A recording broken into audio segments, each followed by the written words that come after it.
Ladies and gentlemen, it's another episode of the Player's Perspective here inside PFAG TV. We have a Black Star legend and a Serie A culture legend from the streets of Kumasi to share the dressing room with Cristiano Ronaldo. Pirlo. If I say Pirlo, I always have to think about Coach Ade when we played in the World Cup 2006. Gigi, Buffon, Bonucci, Chiellini or Chiellini, Paul Pogba, and one of the guys I really appreciate, Kwadwo, the Colombian guy. I could go on and on with the list. Yeah, his life here with us, Mr. Asamoah, Kwadwo Asamoah, left-footed, control, pass, skills, chale, no size. My brother, Tony. you're welcome. You're welcome. Thank you. You're welcome Thank to you. the Player's Perspective. Thank you. See, Thank I'm you. not alone. I'm with Faisal Chipsa, who is like a younger brother and also part of the Professional Football Association of Ghana. It's really great what you have done here. Thank but you. We'll come to that. We'll speak, of course, a bit about your life growing up in Kumasi, your professional career in the Serie A, and with the Black Stars, and after we go to life after football. Okay? Faisal, you're also welcome. Thank you. And you're with the man, with the legend, the lefty. Cool, calm, and collected. But when he's on the pitch, he can also, Yeah, anyway. That's business. First of all, how are you? How's everything? How's the family? Fine, thank you. We are all doing well by His grace. I hope you're all doing well as well. Alhamdulillah. Yeah. We thank God. Yeah. How's my younger sister, your wife? How's she doing? She is doing well. Thank Good. you. And the children are also They are all all okay? fine. Good. They are all fine. Yeah. When we talk about children, of course, we go back to your childhood, and your childhood was in Kumasi. So were you born with the ball on your feet, or how did you grow up in Kumasi? Well, I have always,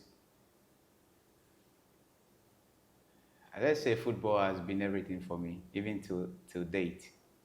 I just live with football. I started playing football.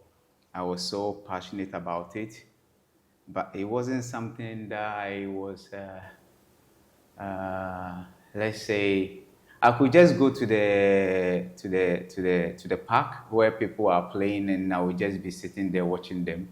How old were you there when I was very young. I think I was at the age of, well, I used to play when I was a kid, like even, let's use from age 6 going, just in front of our house with friends.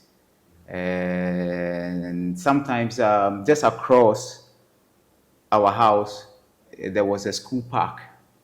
So sometimes we just go there and play on the small-sided game with friends. Evening we come back home. Sakura Park. Yes, yes. Yeah, it was a great experience. And we learned a lot from those days. And we were being inspired by a lot of players, because I quite remember when I was young, at that time, I think even the Black Stars wasn't at the top. It wasn't at the top. It was more of the national under-17s, which is the Starlets. Yeah. And then the Meteors, right? Which year was that?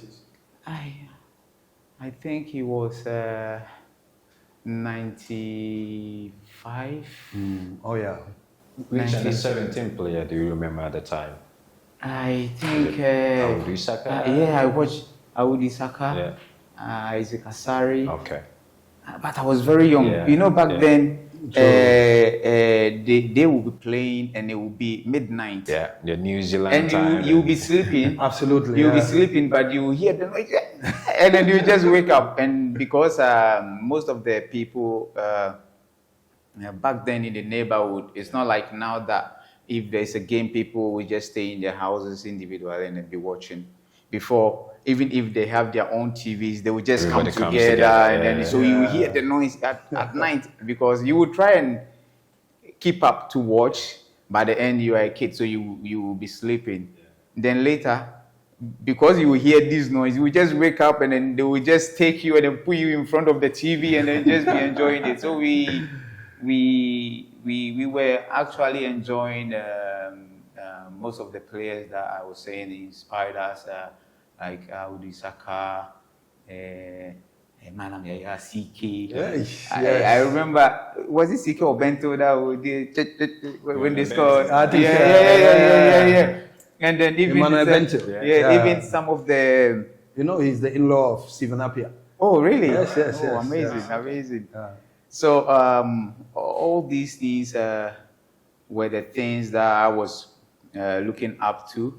But personally, it wasn't something that I was ready for. But I just love the fact that if they are playing anytime, any day, I will just go and sit at the pitch, watch people playing. Yeah. Even have to play a PlayStation game with a friend. It's just about football. It was just all about football. How was it about education, school? Did your parents really push you to go to school, or when you were growing up, your main target was to become a footballer? How did you try to combine both? Okay, let's say, mostly maybe in Europe, probably growing up, getting to a certain age, they will get to know what you can do. They see what is within you. But at that time, I didn't even know what I wanted to do. School was the first thing for us in our family, because my elder brother has done, I don't know how many Degrees. He has. He has a lot. Very intelligent.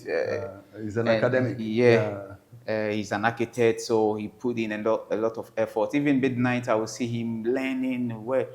But at the same time, with my sister, she was so intelligent in school at that moment.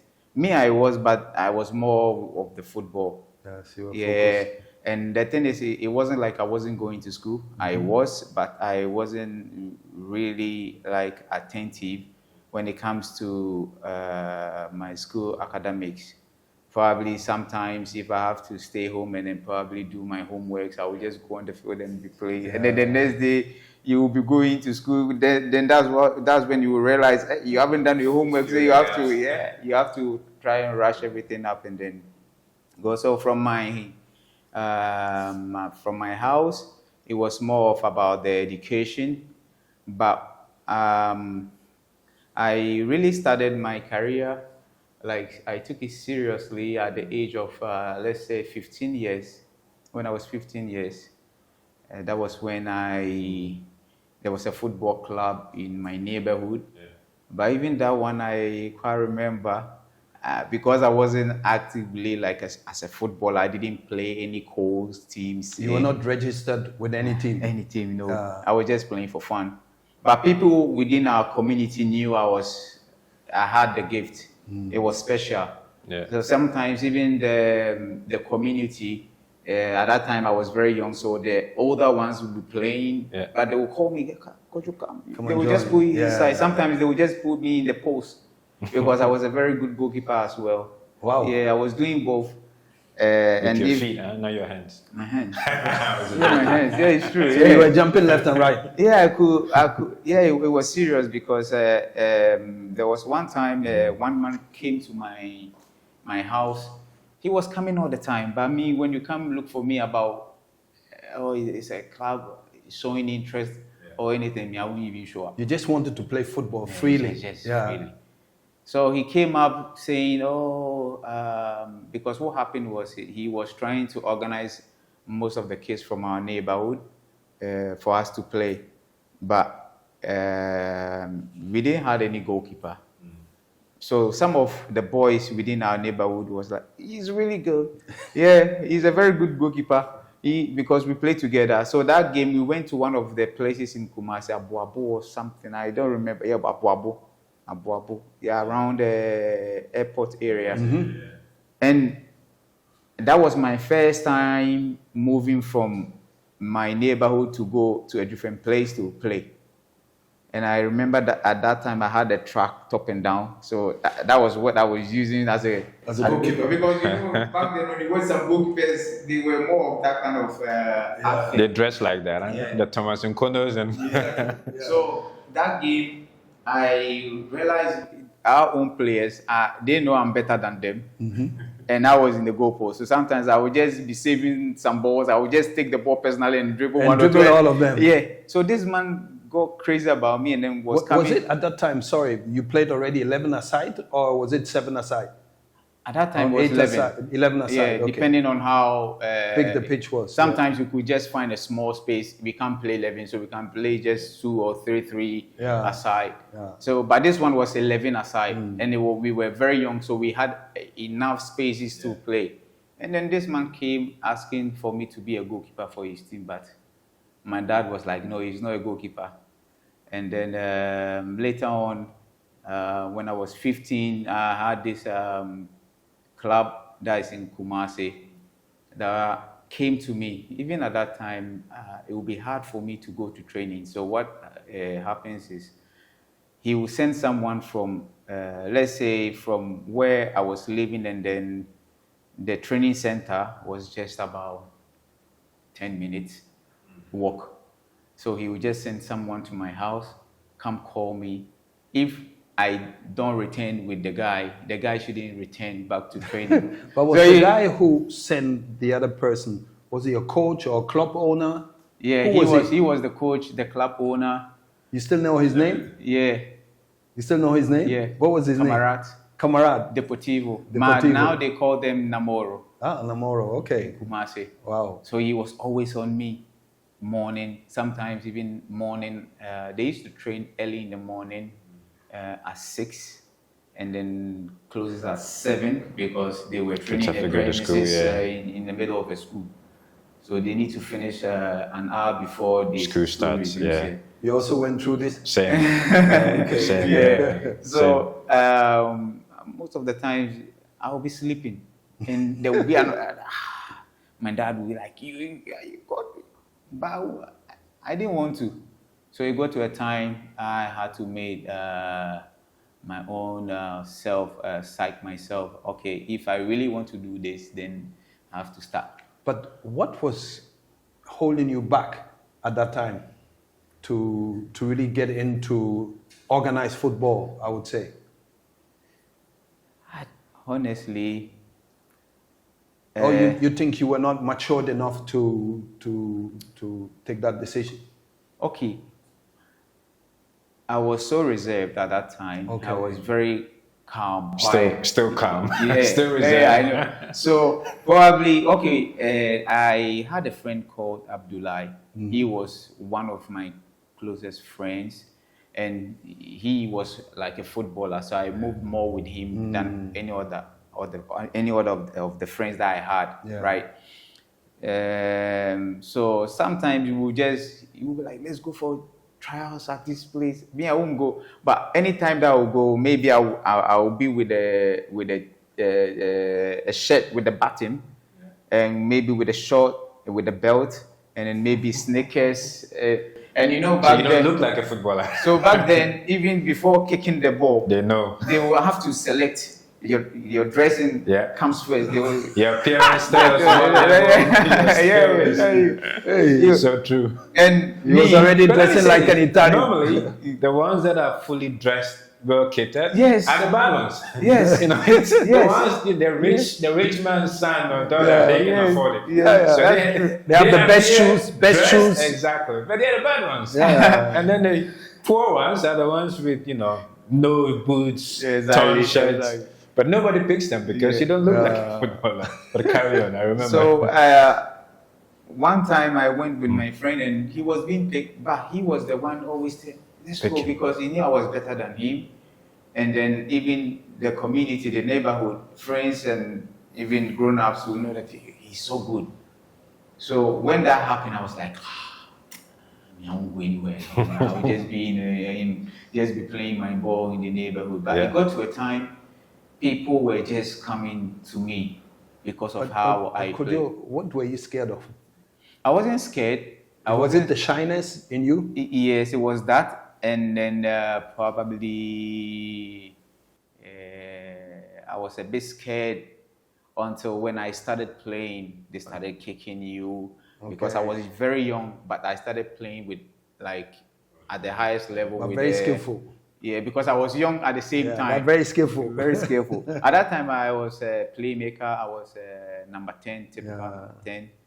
And then after that, day by day, time by time, I was improving. And with my career, it was very short. When I started my whole career, it took about 2 years to play in the Premier League, and I went to Europe. Wow. It was a quick one. So, from Kumasi, I think there was someone who played a vital role in your life, apart from Abdullahi. Yes. And the man from Deportivo. Yes. There was also someone called... Yeah, there's a guy that brought me from... I went to King Faisal for trials. Yeah, I went for trials. That's where his brother was. I went there for... At that time, it was when they had Oseb Boateng from Kotoko. Okay, yeah. One day, and he really... He was just an amazing guy. He would encourage me all the time because I was so young, and then the way I used to play, naturally, when you see senior players and they like you, they will just come to you, encourage you. Yes, they will mentor you. They will. Yeah. And then from nowhere, there was a guy in our neighborhood. He was in the States, and he called one of the friends. He was older than me, but because I used to play with them, he told him, there's this boy, he's so good at, he's going to King Faisal, but his style of play will fit Liberty. And me, at that time, I used to follow Liberty a lot in the Premier League. At that time, you can't follow. Let's say, the only thing you can get the opportunity to watch maybe Accra, Suffolk, and maybe Kotoko is when they play in Kumasi, and you have to walk all the way from the house to the stadium. Sometimes you have to even, because you are very small and young, they will just push you. Just go. And you go through. You go through. Sometimes how far was it from your house to the stadium to walk? I think 20 minutes. Oh, okay, that was 20 quite minutes, close. From Asokwa to the stadium at that time. And where I grew up from was a neighborhood, was rich people, normal, and then poor. So I grew up seeing everything. But we were so passionate about it that when you get to hear about maybe a player from Kotoko or Haas playing somewhere maybe 10-15 minutes away from you, just walk and go watch. It was just amazing. At that time, did you support Hearts or Kotoko? Kotoko. Yeah. Because every 20 minutes away from your house. And the thing is, it was nice. Even King Faisal, sometimes you just go to the stadium and watch. I remember back then when Herbert was there. Herbert Mensah. I was still young. Baba Amando. It was. The thing is, even sometimes you just have to run to the roadside because our house was just on the roadside. So when Kotoko is playing against Haas or any other club, especially with Haas, full of tension, you see people walking all the way from far, very far. They don't even use cars because it gets very stuck from the stadium to our house. Yeah. And then when you get to hear about the team coming, it was so nice. You just want to see the bus. It was a whole different vibe, huh? It was so nice. So it was all about the passion we had for the game. We could even go miles just to at least see players. So when I was being recommended to Liberty, I was like, wow.